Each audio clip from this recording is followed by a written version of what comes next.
What's up, guys? Welcome to Daily Dose of Reddit. This is your host, Zach, and today's subreddit is r/IDontWorkHereLady. Alright, this story's called I Don't Work Here, Border Jumper! A while back, I used to work for a chain store. We'll call it Wally.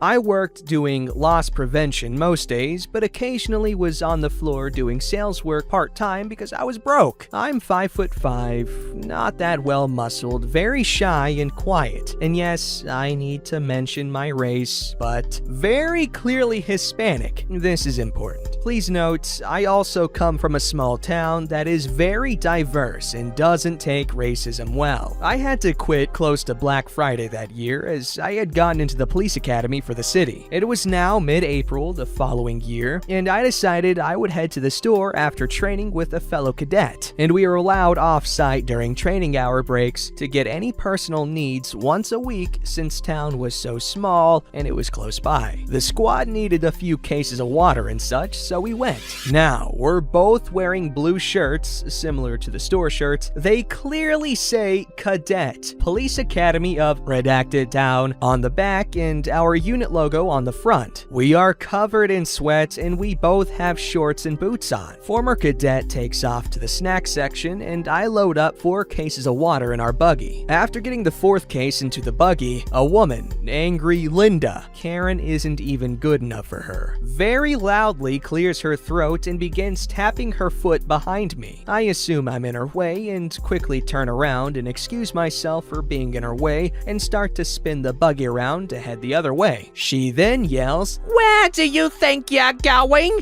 You're supposed to be helping me!" I raise a brow at her and look at her confused. "I'm sorry, miss, but I don't work here." I get cut off and angry Linda screams like she's being beaten with a sledgehammer. "How dare you talk to me that way? I pay your salary. My husband is..." Insert some important name I'm supposed to know. "And you'll be fired for treating me this way." I again say, "I don't work here, lady. I'm in the..." I get cut off again as she begins to spew racial slurs at me, I will not include, and tells me to go back where I came from. At this point, I'm beyond angry that not only has she not stopped yelling, but she's also insulted me and my race. There are a few people gathering at ends of the aisle at this point, and I gather my composure, waiting for her to finish her hate speech. She finally ends her rant with, "You frickin' border jumpers!" as she pushes me back into my buggy. I rolled my eyes and said, "Are you done yet?" To which she replies, "What do you have to say for yourself?" with a smug look on her face.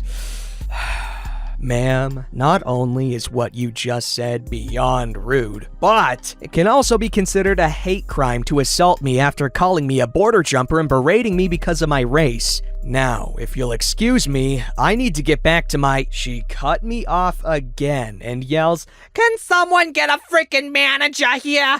This idiot won't help me." A good citizen at the end of the aisle scoffs and jumps at the chance to end this peacefully and wanders off to find a manager. Former cadet comes strolling down the aisle and slaps the top of the water cases, not having heard all of the commotion. "Ready to go? Gotta get back before roll call." Angry Linda glares at him, and if eyes could burn holes, he'd be ashes, and exclaims, "You're just going to let your friend go, huh? Must be nice to have a coworker cover for you." As she rolls her eyes, crossing her arms in my direction. Former cadet glares at me, then at angry Linda, and laughs a little. "Lady, neither of us work here." Angry Linda screams, "Quit covering for her and one of you help me right this second. I know she works here. She's helped me before. Freaking lazy border jumper." At this point, the manager comes around the corner, having been briefed by good citizen, I think, about angry Linda, and looks at me about to ask what happened. Before he could even open his mouth, angry Linda goes off like a fire hydrant, telling the manager that I'm a terrible employee and I need to be fired that second because I refused to help her, then assaulted her in the middle of the aisle. The manager looks at me and back at angry Linda and says, "Ma'am, she hasn't worked here since before Black Friday." Angry Linda starts stuttering and muttering to herself. Wow. She. Manager turns to me. What happened, Mav? My nickname. I explained the entire situation to him and mentioned how she had pushed me backwards into the buggy. Angry Linda butts in. I did no such thing. Manager looks up at the ceiling and points. Let's go to my office and see what story the camera tells. Angry Linda, former cadet, and I walk to the office, and good citizen customer follows. Angry Linda sits in the chair next to the manager and glances away shyly as she knows she did wrong. Manager reviews the tapes and asks Good Citizen what words were exchanged. Good Citizen tells manager, and manager glares at Angry Linda. First of all, I want you to apologize to her for assaulting her and racially profiling her. Then, I want you to sit there and wait while I take care of having you banned from my store, because I cannot tolerate such ignorant and blatantly rude behavior in my store. Angry Linda sheepishly looks down and mutters, sorry. Manager looks at me. Would you like to press charges on her? I can call and have a car here in 5. I shrug and former cadet says, if you don't press charges, she'll get away with it. Good customer says, I'm a former police officer. She assaulted you. She verbally attacked your race. It is legally a crime. Before I even say a word, manager is on the phone with my non-emergency dispatch requesting an officer for assistance. Lo and behold, my sergeant, who treats me like his child because he knows I'm not the best at being in charge, hence why I'm in the academy, to learn to be that way. He pulls up and gives me the dagger eyes. Murph, what the hell did you do? I look down and reply, sir, I didn't. Good customer comes up behind, pats my shoulder, and softly begins to tell Sergeant what happened. Sergeant, who is 6'4" and 250 plus pounds and a very scary dude, gets a very angry look on his face and storms past us and gets in Angry Linda's face. Let me tell you something, Miss Thing. If you ever speak to one of my cadets or anyone in this town like that again, I'll see to it that you spend hours cleaning floors with the toothbrush and picking up trash on the freeway. Good Citizen goes up to Sergeant. I think she handled it quite well for a cadet. You've done well in training her, I see. Sergeant laughs and nods a bit. I guess. Glances at me and former cadet. Y'all check out and get back. Your former cadets are gonna love this story. We checked out and went back and told our friends the story. Everyone thought it was nuts. It's been 2 years now, and I don't know what happened to Angry Linda, but I hope wherever she is, she learns not to treat people so bad. I'm now a patrol officer for the next town over, and I carry that experience everywhere. Makes for an interesting story. Edited to add, I've since found out she served 30 days for assaulting me, and the state picked up the hate crime charges, and she served 60 days for hate crime and disturbing the peace. Okay, that's not bad, thank you for sharing the story, by the way.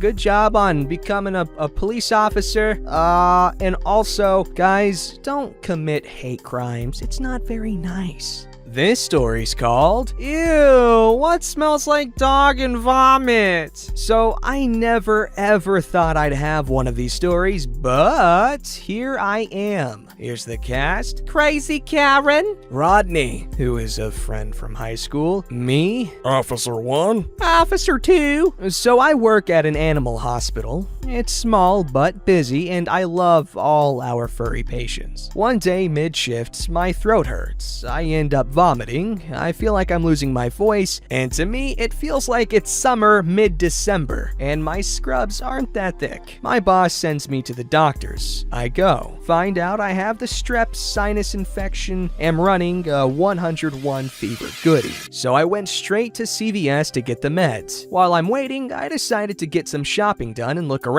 I stopped to text my boss with the news, and she tells me to rest and not to come back till I go for my follow-up. Her Her son is around the office a lot, and she didn't want him getting sick. No biggie. Gave me a break from her and her craziness. All of a sudden, I feel someone stabbing me in the arm with their fingers. Are you just gonna stand there? I turned to see this woman. I could smell the perfume pooling off her even with my stuffy nose. I'm so sorry. I moved my very full little mini cart out of the way, and she sighs. It's about time. I've been waiting for you to help me for over 20 minutes. I raised my brow and looked behind me, seriously confused, seeing how I'd been standing in that spot for only around 5 to text my boss. Ma'am, I don't work. She grabbed my arm and jerked me to the cereal and shoved a receipt in my face. I want Kellogg's, was all she demanded, glancing at the shelf full of things like Frosted Flakes, Fruit Loops, and many other Kellogg's brand cereals. Ma'am, it's all right here, and again, I don't... Are you intellectually disabled? Where? She shoved me to look, and I nearly fell. Feeling like I was gonna throw up again and getting annoyed because I nearly fell, I head back to my cart, only to be grabbed again by my arm. Did I say you could leave? Find my cereal! I yanked my arm away and turned to face her, and she gave me a disgusted look. Why do you smell like dog and puke? What are you, some slob? Ugh, I can't believe they let people like you on the floor. Get my cereal and be quick about it, now! I hear my name called over the intercom, saying my prescription's filled, and bite down my comeback and just walk away to my cart. This woman grabs me again, and I shove her off of me. Don't freaking touch me again. She looks shocked, then angry. How dare you! Get me your manager! I just walk away. I greet the guys at the pharmacy. The cashiers know me. I'm asthmatic and have an iron deficiency, so I get my inhalers and iron there. While chatting and getting the meds together and checking for others, I hear that banshee's voice again. I want her fired, and I want her fired now! I turn around and sigh. See this woman with the manager, my friend. Ma'am, she doesn't work here. Then why was she stocking the shelves? He glances at my cart and glances at me, seeing how pale I am and knowing I get sick easily, I can see the wheels turning. Ma'am, she's clearly buying those things. If you have a problem, I can help you, but she doesn't work for me, so I can't fire her. This woman just glances at me and glares at Rodney. Then why is she in uniform? I glance down at my navy blue scrubs that resemble more of the cashiers at the pharmacy's uniform than the khaki pants and blue collared shirt of the rest of the store. I'm thoroughly annoyed now, mainly because all I want to do was go home and sleep this off. Maybe because I work at an animal clinic and you don't pay attention when someone is clearly walking around with a shopping cart? You've been nothing but rude and nasty and keep putting your hands on me. I never touched you. You hit me. How dare you lie? I didn't lie, and if the manager checks the cameras, it'll show me walking away and you grabbing me not once, not twice, but 3 times. You insulted me because I smell like dog and vomit. When newsflash, I bathed 4 dogs today and threw up twice because I'm sick.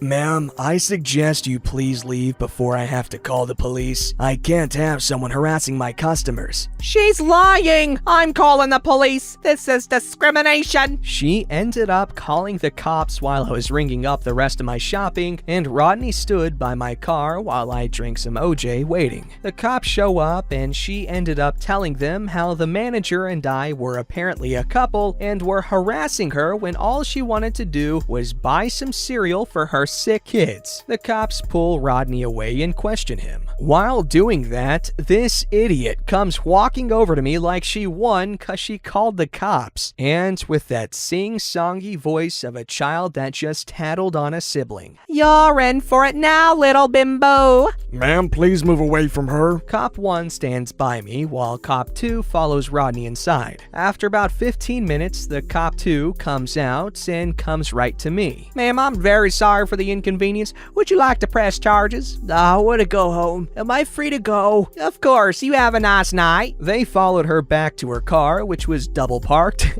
and in 2 handicap spots with no handicap. Oh my god, handicap sticker. When she was handed her tickets, Karen flips out, sobbing about how this wasn't right and they were discriminating against a divorced mother. I started up my car and the last thing I saw was Karen being handcuffed after trying to hit one of the officers. Wow, Karen, that's not a good idea. Any of what you did is not a good idea. This story's called I Don't Work Here, Sir, Goth Edition.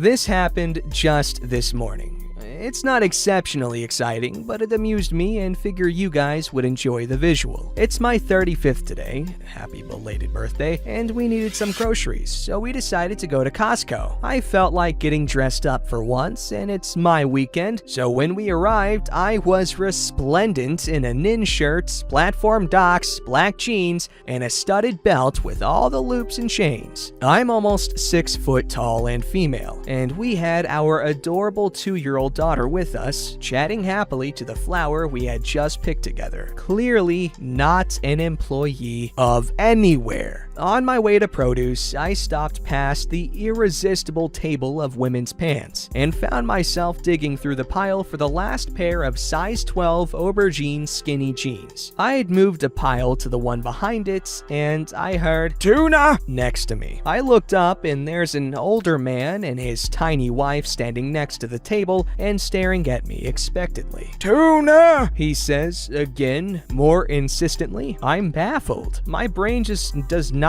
comprehend what's going on, and then it clicks. "Oh, tuna. Sorry, no idea," I say with a polite shrug and turn back to digging halfway to China through the pile to find my size. The man makes an annoyed noise, and I straighten up, genuinely not wanting to be rude. "Yeah, I don't work here." I gesture to my daughter next to me in the cart and look down at my boots. The man and his wife simultaneously look me up and down, and then say, "You don't work here?" "No," I say with finality, amazed that this scene is actually unfolding. At this stage, my husband, who looks like a TV Viking wearing a servant in heaven, ruler in hell shirt, complete with Satan image, pulls up next to me excitedly holding a 3-pack of Life Straws, and his arrival is enough to send Mr. and Mrs. Tuna away with a furtive glance back at us and our daughter. I've never been mistaken for an employee before. It was a good birthday surprise.